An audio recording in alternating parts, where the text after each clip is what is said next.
Warning, this video contains graphic content. How's it going, everybody? And welcome back. Today we're going to be talking about the William Lee Neal case. The con man accused of many heinous crimes, but today the crimes we'll be talking about the most is the triple homicide he committed, as well as a sexual assault to one of his surviving victims. This was a very confusing and violent case to cover. I'll be trying my best to break everything down the best I can. With that being said, I'll warn you once again of the graphic content we'll be going over. There's plenty to cover, so let's dive into it. William Lee Neal was born October 7th, 1955. Neal was born in Fort Belvoir, Virginia, and was the oldest of 3 sisters and 1 younger brother. A lot of details were hard to find of his childhood, such as his siblings' names, as well as his parents' names. What I did find out about his parents, though, was that his father was an officer in the Air Force, and his mom, a stay-at-home mother, whom Neal later described as a beautiful brunette who looked just like a movie star. Even at a young age, William Neal would be accused of disgusting and violent acts, which would just be a sign of what would soon become.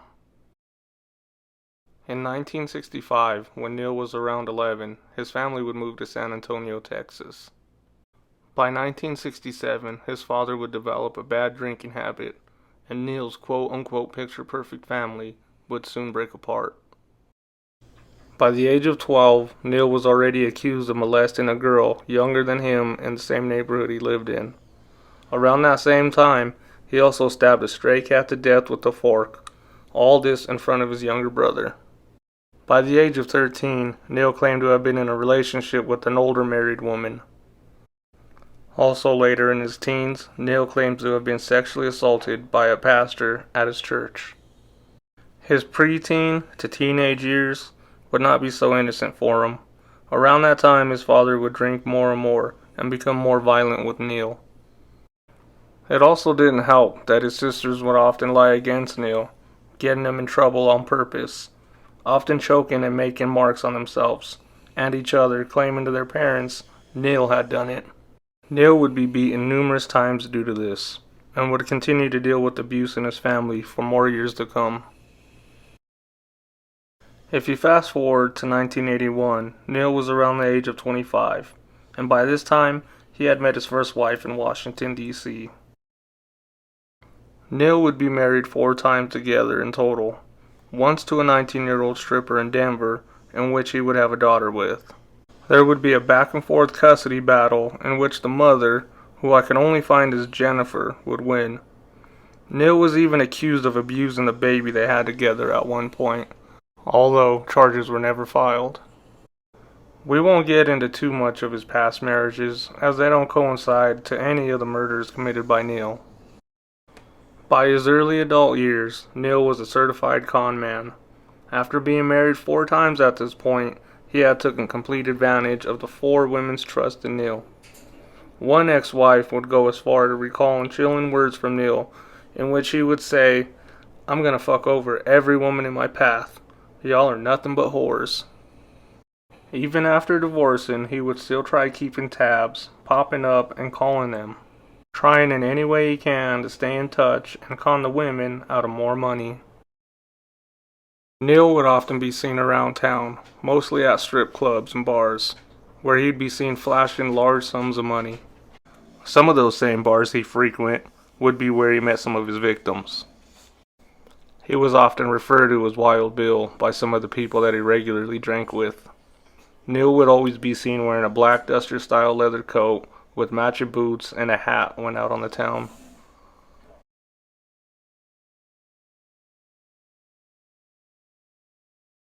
When it comes to the relationships he had with his victims, it was hard to find any solid information. I was only able to find little details here and there between news articles.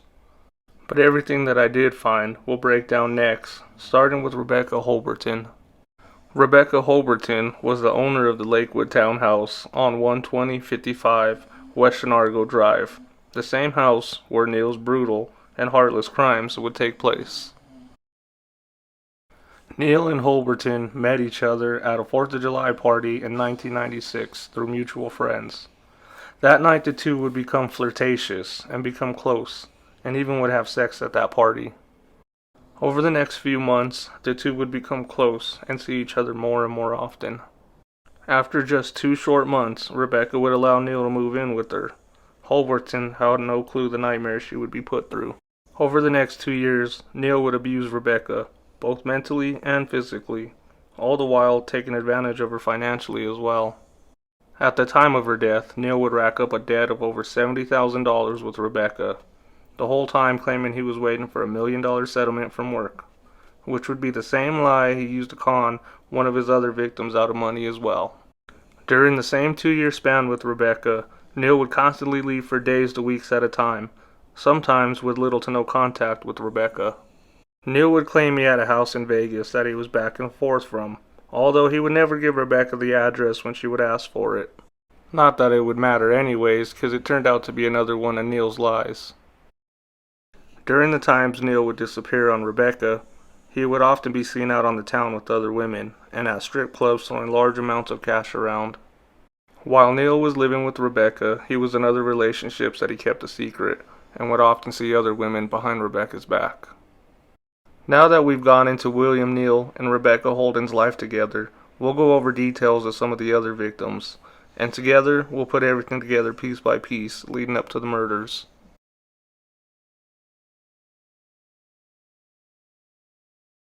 Next, we'll break down what is known about Candace Walters. Candace worked at the Sheraton Hotel in Lakewood, off of 6th Avenue and Union. It would be there at her work that she and Neal would somehow cross paths eventually. Almost no information is available about Candace and Neal's relationship together. One thing that would be certain is that Neal also lied and conned his way into her life. Neal would feed her the same handful of lies he did with Rebecca. Neal promised Candace a life of financial freedom and independency. He would use the same excuse he used with Rebecca, claiming he was waiting on a settlement from work. Neal too would take loans from Walters, totaling in over $6,000. It's unclear how long Neal and Candace's relationship lasted, but at some point Candace would start to grow weary of Neal and his far-fetched promises. So much so, she would make sure to have Neal sign a contract that would guarantee he pay back the money borrowed. Just like Neal did with Rebecca, he would constantly disappear on Candace, feeding her the same handful of lies that he owned a house out in Vegas and was back and forth constantly. At the end of their relationship together, Candace found out somehow about Neal and Holberton, and threatened to expose everything to her. Rather than risk being exposed for who he really was, Neal would start to come up with a plan.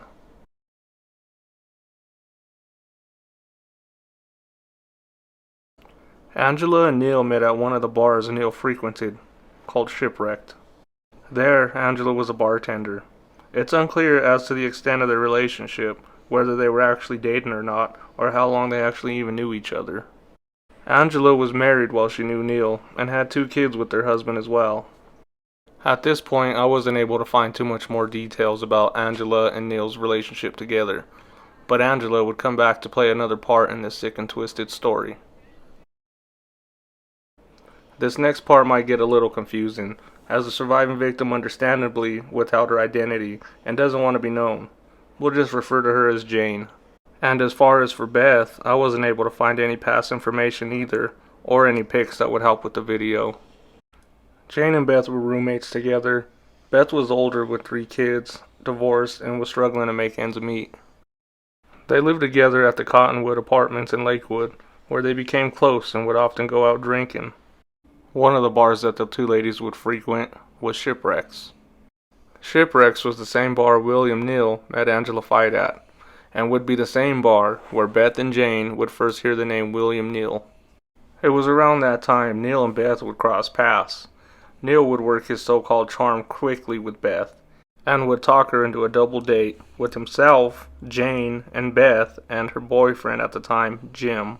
Jane, however, wasn't too thrilled, as Neal was older, but would still agree to go. Soon after, Beth and Jim broke up, and her and Neal would get closer. As his relationship grew with Beth, he would see more of Jane as well. Just like with his other relationships, it's unclear how long he had known Beth and Jane, but this was another affair he was having all the while living with Rebecca Holberton. It's to my understanding he was seeing all the women we had previously just discussed, all at the same time, all while living with Rebecca Holberton. Neal would use the same set of lies on Beth and Jane as he did with all his other victims, claiming he had houses in both Denver and Las Vegas. Neal would come up with the plan and would tell Jane he worked with a mortgage lending business and would offer a fake job in his so-called Las Vegas branch. He would also offer Jane a high salary. This would make Jane grow a little bit weary of the offer. So much so, Jane would tell Beth and ask her if Neal could be trusted. Beth said she didn't think Neal would do anything to hurt them. With that little bit of assurance, Jane would agree to go with Neal to Las Vegas. Just days before Neal's crime spree would start, Holberton made it very clear she was tired of his lies and wanted her money back and Neal gone.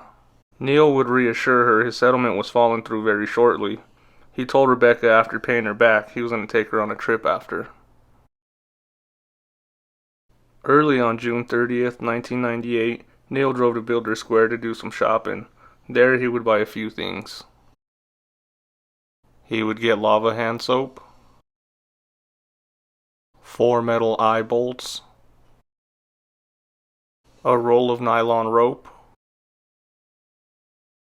a roll of duct tape,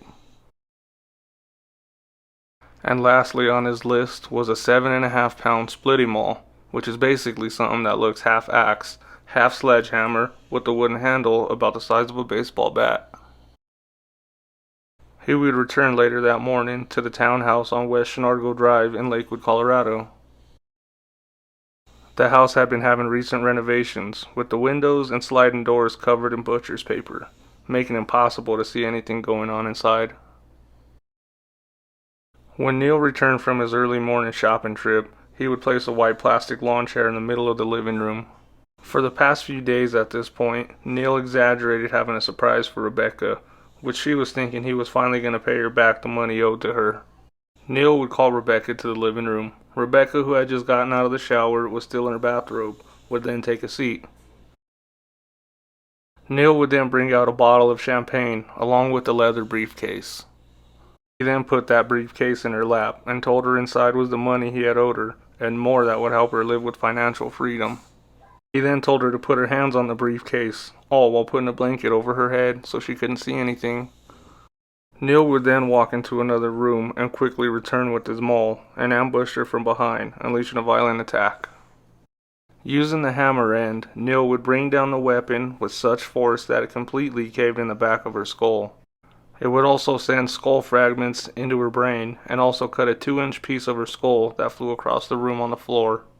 Rebecca fell to the floor instantly. Neal would then begin to wrap Rebecca's head in plastic to catch the blood. He would then tie her limbs with the nylon rope that he had just bought earlier that day. After, he would wrap her body in black plastic, purposely like a mummy, and then placed her against the wall. The day after killing Rebecca, he would go after his next victim, 48-year-old Candace Williams, whom he promised to reward handsomely. On July 2nd, with Rebecca Holberton being dead for 3 days at that point, Neal would then lure Candace to the same Lakewood townhome.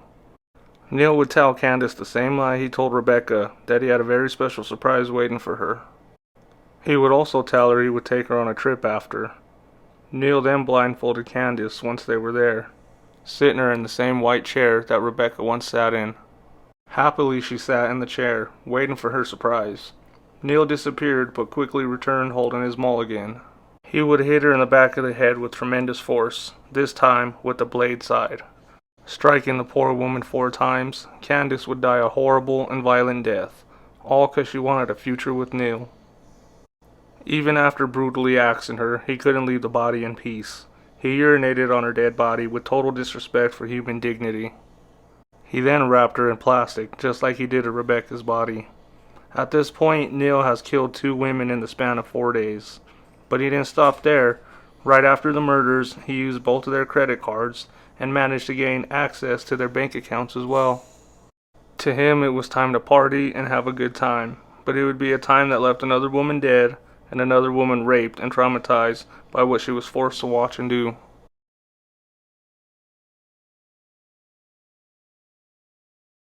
On Friday, July 3rd, Beth would call Jane and say Neal made plans for them to go out for the night gambling in Central City, Jane would agree to go with them. Their night began sketchy by far from the get-go. When they were both ready, Neal would tell the ladies to walk across the street to a nearby pizza place. 10 minutes later, Neal would walk in. After eating pizza with the two women, Neal out of nowhere would get down on one knee and propose to Beth. Beth would say yes. Jane didn't know their relationship was that serious. That night, by 7 p.m. Friday, July 3rd, Rebecca had been dead for more than 3 days, and Neal had split Candace's head wide open just 8 hours prior. Neal would leave the pizza place, but would quickly return with several bottles of liquor. The three were outside the pizza place, toasting and celebrating, when a white stretch limousine would pull into the parking lot to pick them all up. With Neal directing where they went, they would stop first at a bar for more drinks. That bar would be Shipwrecks. Then it was off to the Diamond Cabaret, a gentleman's club with a restaurant lounge on one side and topless dancing on the other. Of course, Neal would pay the tab all night, after having used Candace's debit card to withdraw $400 and accessing another $1,200 from Rebecca's bank account as well.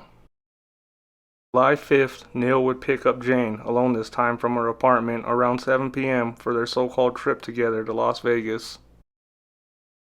But instead of preparing for their trip, Neal would take Jane for drinks at Fugly's, which was close to the House of Horrors on West Chenargo Drive.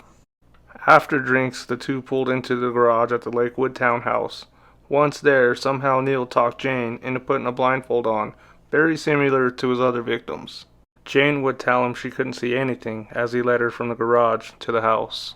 When they reached the living room, Neal would tell her to sit. She then realized she was sitting on a mattress on the floor. Jane couldn't recall at what point she got tied up. Soon, she was laid down, spread eagle, and helpless with her mouth taped. Once on the mattress, Neal began to open her blouse, then cut off her bra, her pants, and panties. He then would take full advantage of her. After assaulting her, he would ask if she ever seen a human skull. Then he would place a piece of Rebecca's skull on her chest while she laid there. Neal then began to point out the plastic-wrapped bodies that were in the same room, just feet away from both of them. After a while, Neal would tell Jane he had to go pick someone else up. He also told her she better not make a sound, because there were other people in the house that would hurt her. But it was a lie, just to scare Jane even more. Neal would return shortly with someone with them.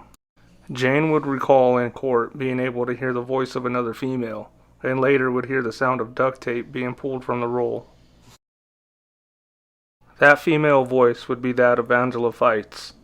Neal would confess later in court this was the point when he showed Angela the bodies of Rebecca and Candace, also showing the tied-up Jane. At this point, he would tell Angela, "Welcome to my mortuary," almost as a sick joke. It's unclear how Neal was able to tie and duct tape Fight to a chair. Jane can only recall the moment a blanket was being pulled off her head to see Angela just feet away from her, tied to a white chair.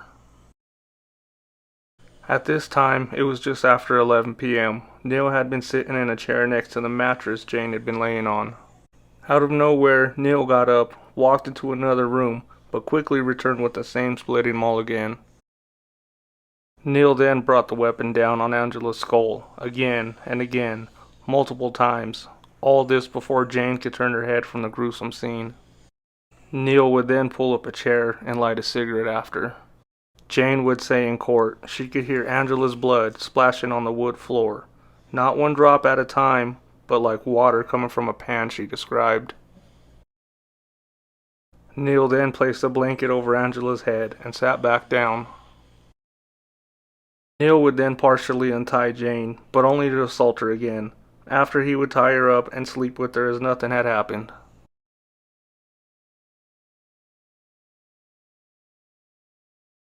In the morning, the two would leave the Lakewood house in the already dead Rebecca's Toyota truck. The two would drive to Beth and Jane's apartment. Once there, Neal worked quickly to remove any and every phone. Neal would allow Jane to shower and freshen up before leaving again that day. The two spent the day shopping. One stop they made was at a Radio Shack, and then to a Blockbuster to rent movies. Once back at her apartment, Neal would call Beth and lie to her about how the trip went. He would tell Beth they were back in town and wondered when Beth was coming back home. Later that day, when Beth got home, the three would sit together spending the evening watching the movies Neal had rented. Prior to Beth's arrival, Neal had promised Jane he would come clean of Beth and confess everything at the end of the night. After the three were done watching movies, Neal took Beth to the kitchen along with Jane and made her start explaining what had happened. When she got emotional and couldn't continue, Neal would finish explaining. Later, Neal would get out his new voice recorder he had just bought from Radio Shack earlier that day and would record a nearly 2-hour confession. After the confession, the three would sleep together in the same bed.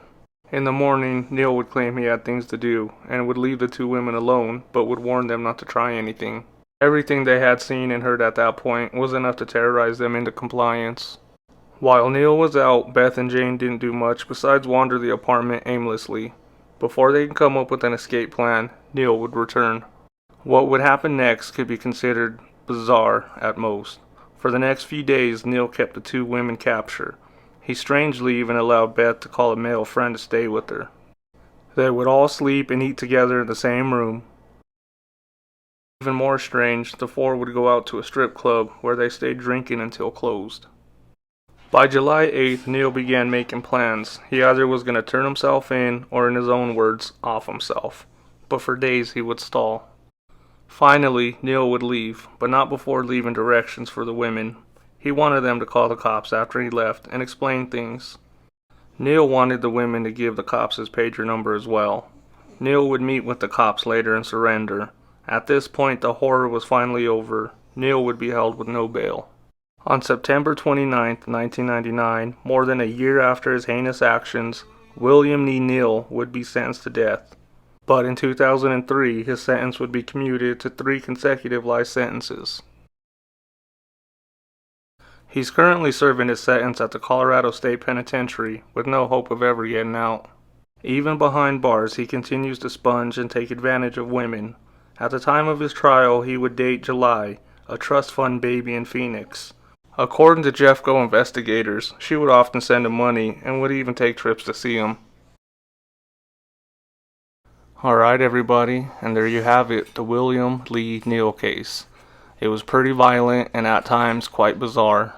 If you made it this far, I want to say thank you. Until next time, it's Wheezy Reacts.